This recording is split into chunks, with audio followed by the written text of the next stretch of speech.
Warning: this episode contains scenes of graphic violence that may not be suitable for all audiences.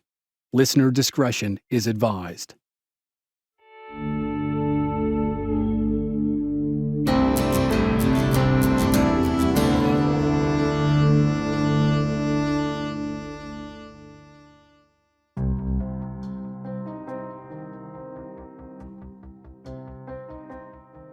At dawn on May 6, 1873, Township Trustee Leroy Dick stared at the Bender cabin from his horse. More men rode up behind him. They converged just outside the structure. People brought shovels and flasks of coffee. Leroy whistled and called the group to attention. He divided the volunteers into 3 groups. He instructed the first one to go search nearby Drum Creek. He told the second group to tear apart the interior of the Bender's barn and dig up the ground around the structure. He informed the third group that they were coming with him. They were going into the cabin. The volunteers broke formation and headed for their assigned tasks. As soon as Leroy's group entered the cabin, the smell overwhelmed them. The Benders were gone, and they had been terrible housekeepers during their 3 years on the property. But the lack of basic cleaning wasn't the problem. The worst of the smell came from a specific source. Leroy and his crew moved to the back half of the cabin. They threw aside the nasty canvas curtain that divided the front half from the back half, and they found the trap door in the floor that Leroy had discovered during an earlier visit. They pulled up the trap door, climbed down into the cellar, and tried not to vomit. Many of these men, including Leroy, were Civil War veterans. They knew the smell of human decomposition, and they were smelling it now. But they didn't see any bodies. The only thing in the cellar was the 7-foot piece of sandstone that was used for the floor. They needed to lift it and see what was underneath. To do that, they would have to break the sandstone into chunks. To do that, they would have to move the entire cabin. They drove circular logs under the base of the small rectangular building and tied ropes to the logs. They tied the ropes to horses, gave the signal, and the horses started to pull. Eventually, the horses dragged the cabin a few yards away, enough to give the men access to the cellar. The volunteers poked at the soil around the sandstone, and an even stronger smell wafted up. Several of the men stumbled away to throw up.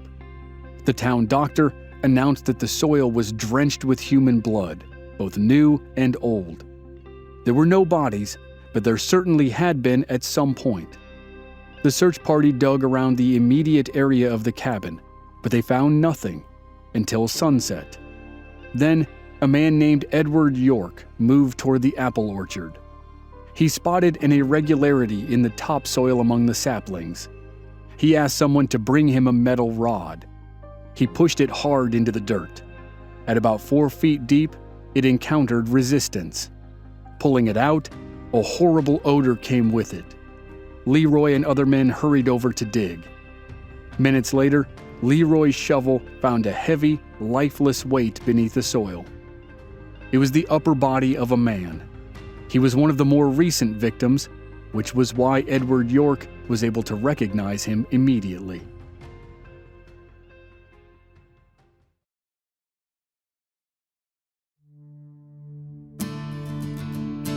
From Black Barrel Media, this is Legends of the Old West. I'm your host, Chris Wimmer, and this season we're bringing you the disturbing stories of the Donner Party and the Bender family, a murderous clan who were known as the Bloody Benders. This is Episode 6, The Bloody Benders, Part 2 of 2, The Cherryvale Horror.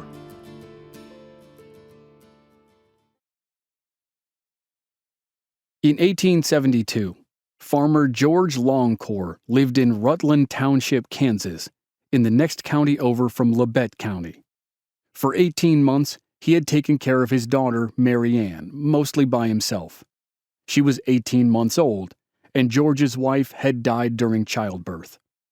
His neighbors, the York family, had helped when they could, but William and Mary York had 4 kids of their own, and they couldn't provide the kind of help that George needed to take care of his young daughter and run his farm at the same time. By December of 1872, George conceded that he needed more help than was available in rural Kansas. His wife's family in Iowa wanted him to bring Mary Ann up to live with them, and George finally agreed. He bundled Mary Ann into a wagon that had been loaned to him by William York.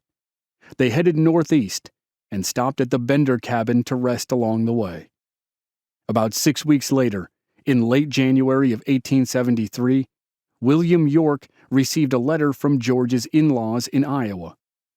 George and Mary Ann never arrived in Iowa, and the in-laws were concerned. William was concerned too. He was fond of the little family, and he'd heard rumors of people disappearing on the trail in Labette County. Then he received another piece of news. Outside a village several miles away, a wagon, similar to the one he'd loaned to George, had been found. The wagon was abandoned, and inside was clothing that belonged to a man and a little girl.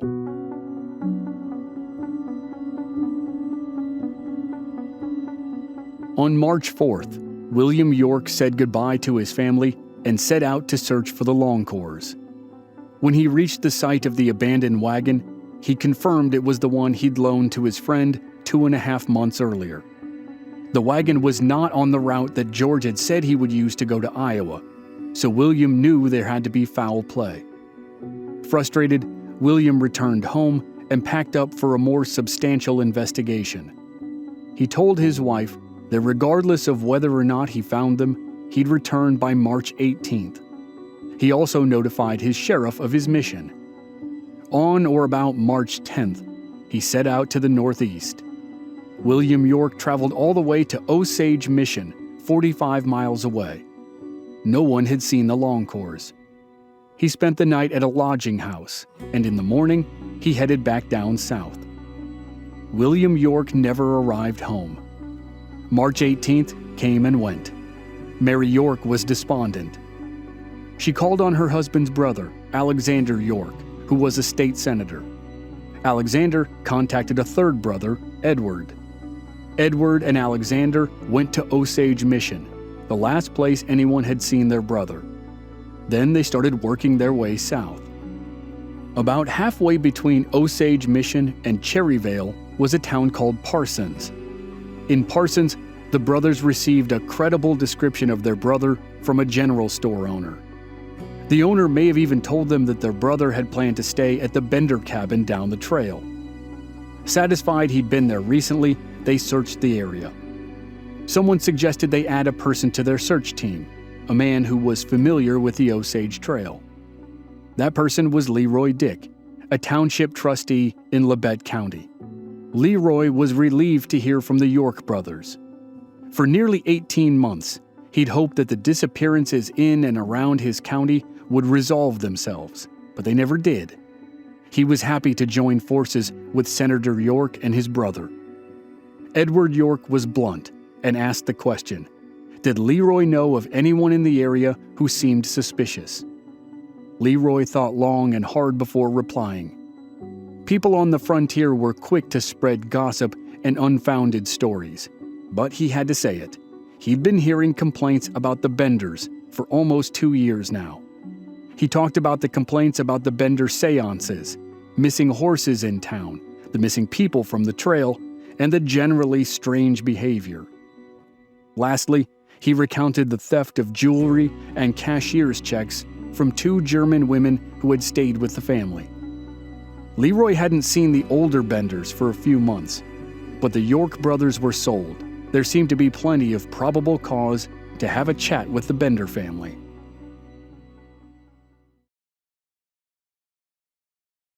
Alexander York took the lead. He picked up a detective from a nearby county and a friend of his lost brother. On March 28, 1873, they went to the Bender cabin. The 2 younger members of the family, Kate and John Gebhard, were home. As Kate welcomed the 3 men into the cabin, Senator York got an idea. He explained that his brother was missing. Kate portrayed herself as a person with clairvoyant powers. Maybe she could tell them where William York was.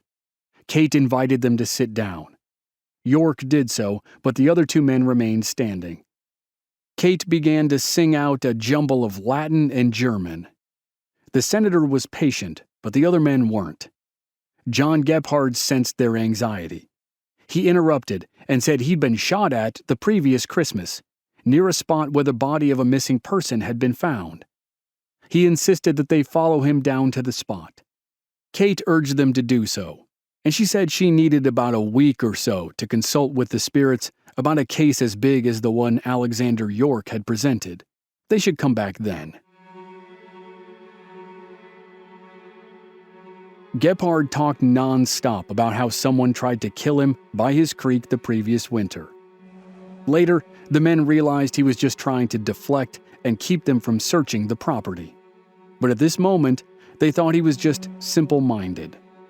Senator York thought the entire family was simple and eccentric, but he wasn't convinced they were killers. Though the senator and his two companions agreed, the family was hiding something. The three men left to get instructions for deputizing a group of men to legally search every cabin in the area, starting with the Bender cabin. Senator York didn't want the public to hear of their suspicion of the family and to have a lynch mob arrive before they could do a proper search. So he kept up the pretense of needing to search every house in the vicinity. He also wrote to the governor, asking the state to offer reward money for the person or persons who were responsible for the disappearance of so many people in this little corner of Kansas. On April 8th, Leroy Dick held a town meeting at the Harmony Grove Schoolhouse, which served Cherryvale. It was standing room only. He told the people what he knew. Over the last 6 months alone, 8 men and 1 little girl had vanished on the trail through Labette County. 2 of them had turned up dead, and there were probably more they didn't know about, not to mention the deaths and disappearances from the past 2 years. Everyone left the schoolhouse that night feeling confident that the perpetrators would soon be caught. But the next day, a powerful rain system moved in. For more than 2 weeks, it rained so hard that visibility was virtually nil, and the roads were impassable by people or horses. The search was postponed, much to the York family's disappointment. On the first day of May, there was a brief break in the rain. A man named Billy Toll owned a homestead that was connected to a corner of the Bender land. He took advantage of the clear weather to do some work around his farm. At midday, he set out to round up the cattle that had gone missing during the storm.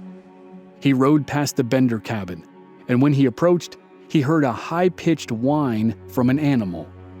He thought it was strange that none of the Benders came out to check on the troubling noise, so he investigated for himself. He found a pig lying on the ground, starving to death. He jogged over to the barn to get some food for the pig, but he had to stop about 15 feet away. The smell from the barn was overwhelming. Having worked on a farm his entire life, he knew it was the smell of a dead animal. He covered his nose with his sleeve and kicked the door of the rudimentary barn.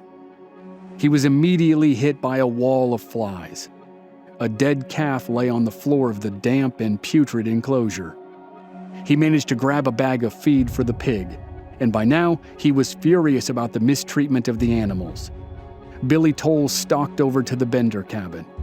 He lost his nerve for a direct confrontation, so he flattened himself against a wall and peered into the building. It was dark and he couldn't see much inside, but he could smell, and the stench was very similar to what he had just experienced in the barn.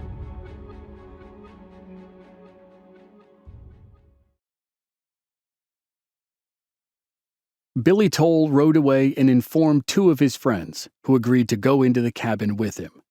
They had to fight through a cloud of flies. The Bender cabin was clearly deserted. The family had left a lot of stuff behind, indicating they left in a hurry. Billy and his friends hurried to Leroy Dick. When Leroy heard that the men had entered the cabin without permission, he was upset. Even as the suspicion grew around the Bender family, Leroy still entertained the possibility that they had left because they felt harassed by Senator York and his companions.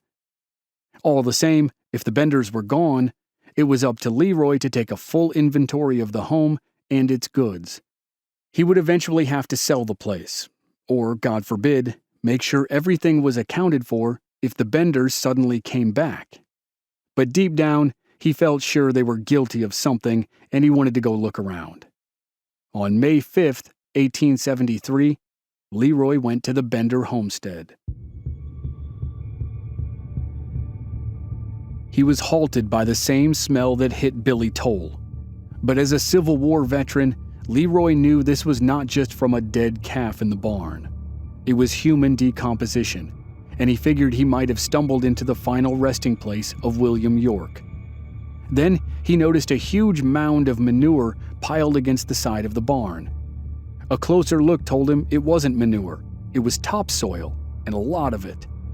Someone had been digging awfully deep somewhere around the property and piling the dirt next to the barn. Going into the cabin, Leroy smelled the unwashed dishes and rotting food, but he could tell there was another source. At the back of the cabin, behind the canvas curtain, he noticed a leather strap protruding from underneath a mattress. When he kicked the mattress aside, a fresh odor assaulted him.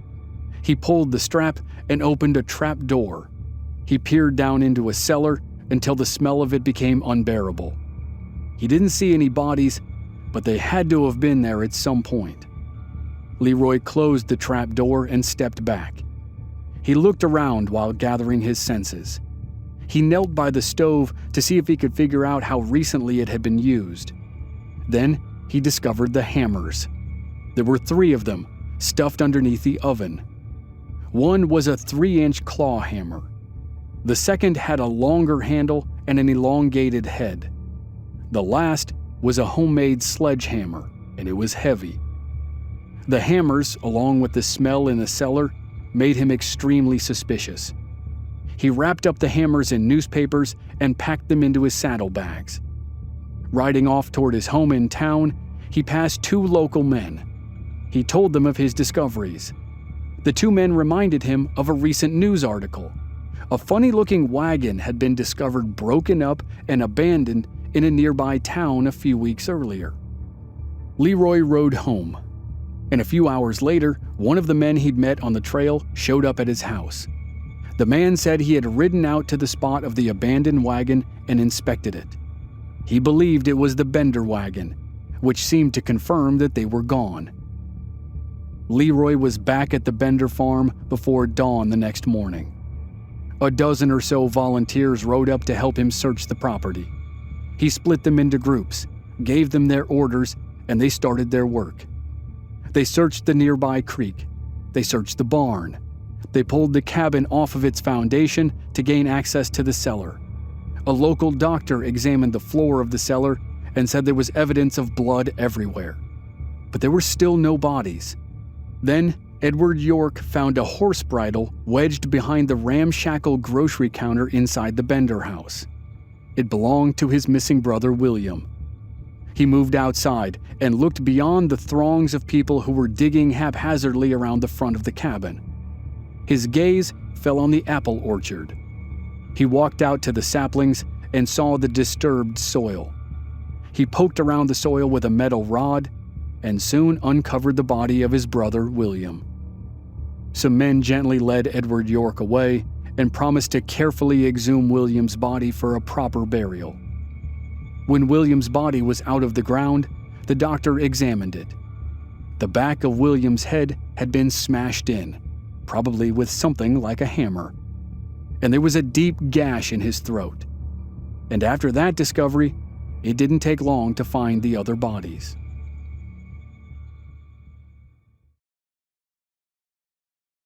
Leroy Dick did his best to secure the area until the next day.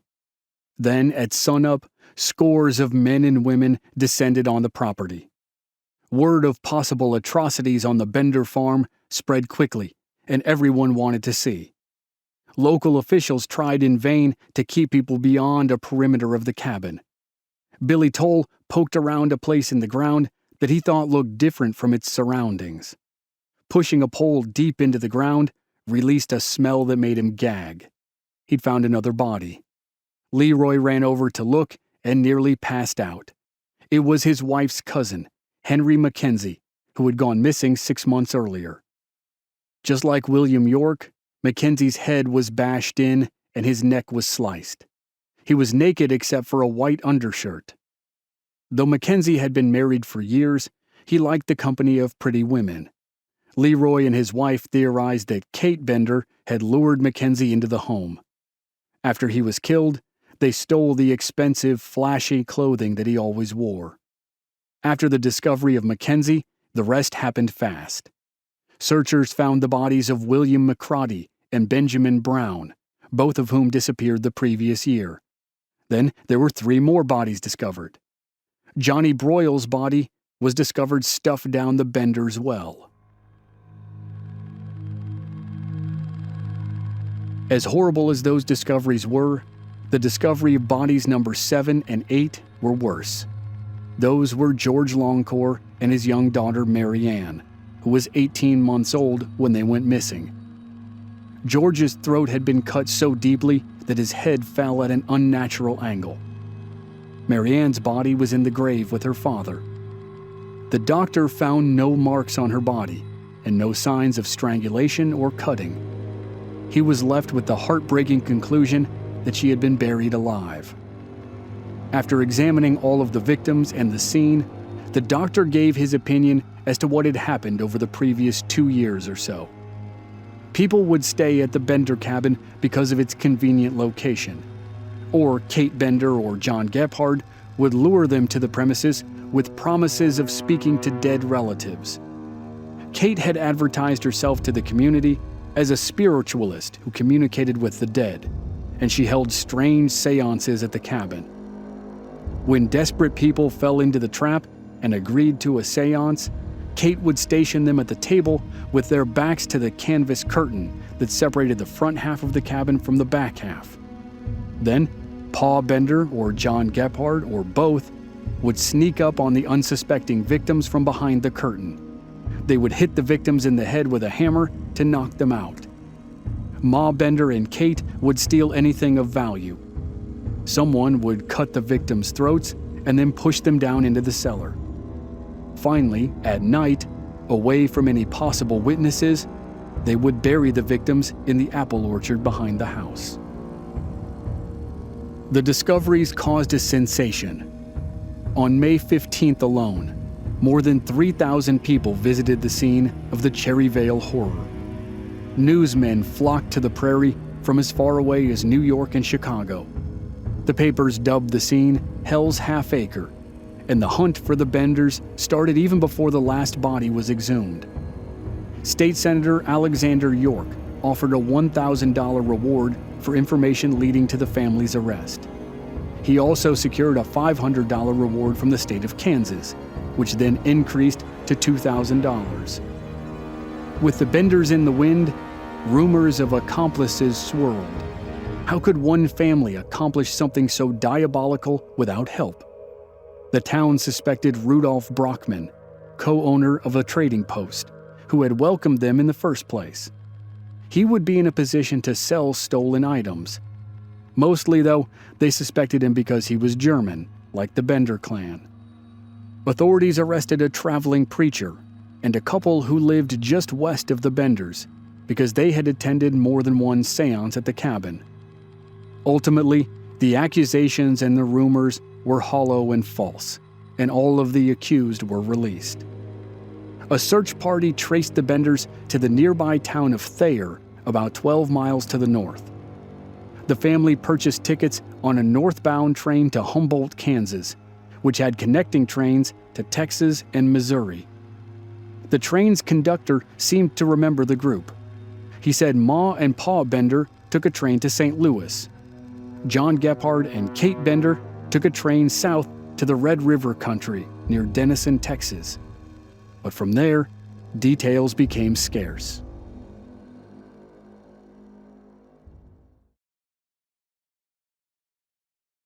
There appeared to be a few credible sightings of Kate and John in Texas, but after that, the trail went cold. Over the next 15 years, tips poured in, but none were strong enough to produce the criminals or to collect the rewards. Every so often, people claiming to be the Benders or charging others with that identity made news, but nothing came of those cases either. Then, in 1889, it seemed like at least 2 of the Benders had surfaced. A woman in Kansas, Frances McCann, had a neighbor named Sarah Davis. One day, Davis became severely ill and had a fever for several days. McCann supposedly heard Davis reveal her true identity as Kate Bender. Shortly thereafter, Sarah Davis moved to Michigan, as if she had realized her mistake and quickly fled the area. Frances McCann stalked Sarah Davis in Michigan for months, leaving her own family for long periods of time to do so. She found that Davis lived with an old, stooped woman. It wasn't too much of a leap for her to believe that the woman was Ma Bender. McCann managed to convince her local sheriff that she was telling the truth, and the newspapers were starting to run the story anyway. So, the Labette County District Attorney felt he had no choice but to have Sarah Davis and the older woman arrested and brought to trial. The defendants didn't help their case. Davis, for whatever reason, but probably for attention, admitted to a police officer that the older woman was, in fact, Ma Bender. The older woman became angry at the accusation and filed a report against Sarah Davis. The accusation snowballed to the point where they screamed obscenities at each other during their preliminary court appearances and had to be held back from attacking each other. They went to trial in Kansas on November 1st, 1889. It was the first time that residents of Cherryvale, the closest town to the Bender farm, received a good look at the defendants. The townspeople were adamant that the women were not Kate and Ma Bender. Fortunately for the defendants, their attorney offered such convincing evidence of mistaken identity that the prosecutor moved for dismissal of the case. But not everybody agreed with the judgment of mistaken identity, including Leroy Dick. No matter what people believed, there would be no real closure in the case of the bloody Benders. John Gebhardt and John Bender, known as Pa, seemingly disappeared after a while. People in Kansas picked the Bender property clean of any visible trace that they had been there. Leroy Dick bundled up the hammers that were probably murder weapons, but everything else was stolen. The cabin and the structures were dismantled, and the wood and nails were taken. The Bender property has been owned by 2 or 3 people over the years, until 2020. Then it went up for auction, and the man who bought it recently commissioned the geology department at the University of Kansas to do research on the site. Thus far, field studies have turned up little, but it's a big chore. The precise route of the old Osage Trail is still debated, which makes it hard to find the exact location of the Bender cabin and its orchard. Maybe one day, a tip or a family diary will explain exactly where the Benders fled to and what became of them. Until that day, as Western journalist and author Max McCoy put it, the Benders vanished from history only to reappear in nightmares.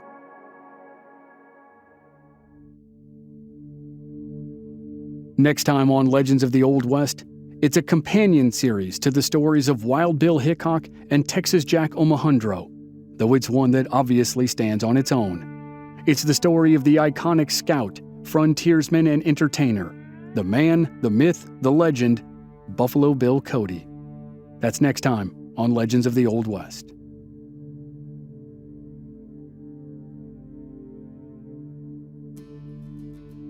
Members of our Black Barrel Plus program don't have to wait week to week to receive new episodes. They receive the entire season to binge all at once with no commercials, and they also receive exclusive bonus episodes. Sign up now through the link in the show notes or on our website, blackbarrelmedia.com. This series was researched and written by Julia Bricklin. Original music by Rob Valier. I'm your host and producer, Chris Wimmer. If you enjoyed the show, please leave us a rating and a review on Apple Podcasts or wherever you're listening. Check out our website, blackbarrelmedia.com, for more details, and join us on social media. We're at Old West Podcast on Facebook, Instagram, and Twitter. and all our episodes are available on YouTube. Just search for Legends of the Old West podcast. Thanks for listening.